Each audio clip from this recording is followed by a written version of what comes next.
Sir नमस्कार। नमस्कार sir, सत साहब। कहाँ से आए हो? सर मैं जयपुर से आया हूँ। जयपुर से इतनी दूर आए सतलोक आश्रम सोजत में, तो यहाँ पर आने का क्या उद्देश्य है? संत रामपाल जी महाराज के अन्याय हैं, यहाँ पे हमारी सेवा लगाई जाती है, गाइड सेवा करते हैं। जैसे आश्रम में जो भी व्यक्ति आते हैं उनको हम यहाँ की सेवा के बारे में और यहाँ भंडारे के बारे में दिखाते हैं।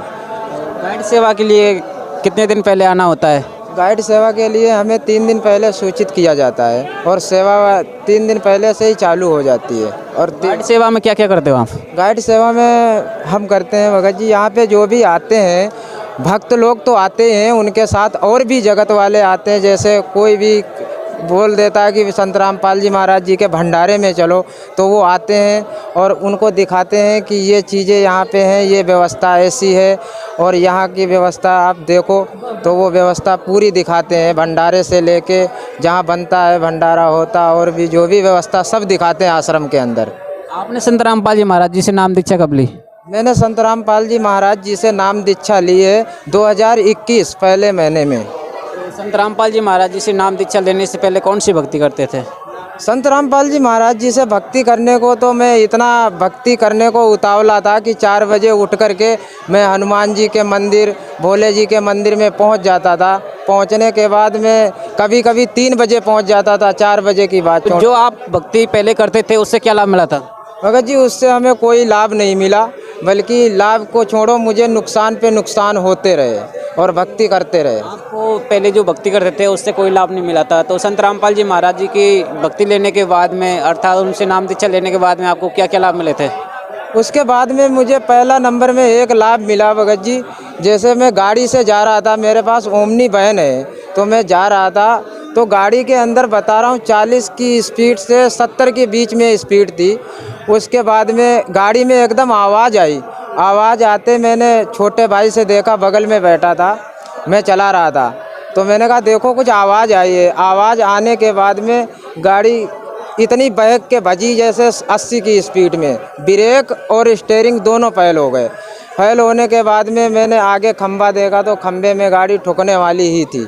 तो मैंने कहा आज तो नीचे हो गया कि आज नहीं बचेंगे, ये मन में सोच लिया था जब गाड़ी भगी थी। लेकिन जब खंबे के पास पहुंची तब गाड़ी को ऐसे मोड़ दिया, एकदम बीच रोड पे आ गई। मतलब रोड के खाले जा रही थी, बीच रोड पे वापस आ गई। वापस आने के बाद में गाड़ी अचानक खड़ी हो गई। तो वहाँ पे व्यक्ति और भी थे, उन्होंने बोला था इतनी स्पीड में गाड़ी थी, गाड़ी का पता नहीं चलता, तेरा पता नहीं चलता, ये कैसे क्या हुआ, वो देख रहे थे। उसके बाद में मैंने संत रामपाल जी महाराज का शिष्य तो हूँ, उनकी एक तस्वीर लगा रखी थी आगे, तो मैंने कहा यही बचाने वाले हैं। तो उन्होंने कहा हकीकत में यही बचाने वाले हैं। यहाँ पे बजरंगबली, खाटू श्याम, दुनिया भर। किसने बचाया आप?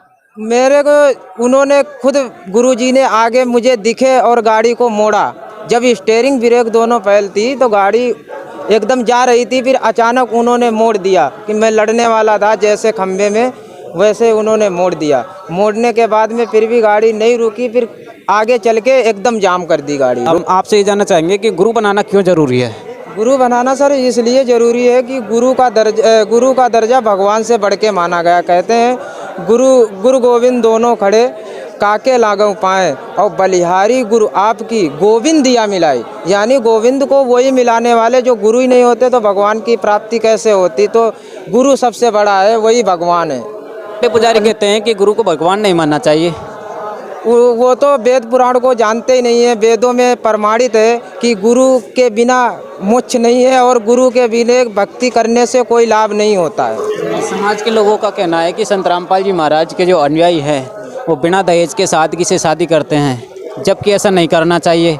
देखो ऐसा है, दहेज जैसे मान लो कि दहेज एक लेन देन बहुत बड़ी आजकल संसार में बना हुआ है कि गाड़ी देना और 4 व्हीलर, छोटी गाड़ी। अब मान लो किसी के पास 4 बेटियां हैं, उसके पास व्यवस्था 50,000 की, ढंग से खाने की व्यवस्था नहीं है, तो वो क्या करेगा, इतना पीड़ित हो जाता है। इससे कर्जा लिया, उससे कर्जा लिया, अरे एक बेटी की शादी करूं, दूसरी फिर तैयार है, तो उसमें वो बहुत ज़्यादा परेशान हो जाता है। परेशान होते होते इतना हो जाता है कि आत्महत्या करने के लिए तैयार हो जाता है बेटी को चक्कर में।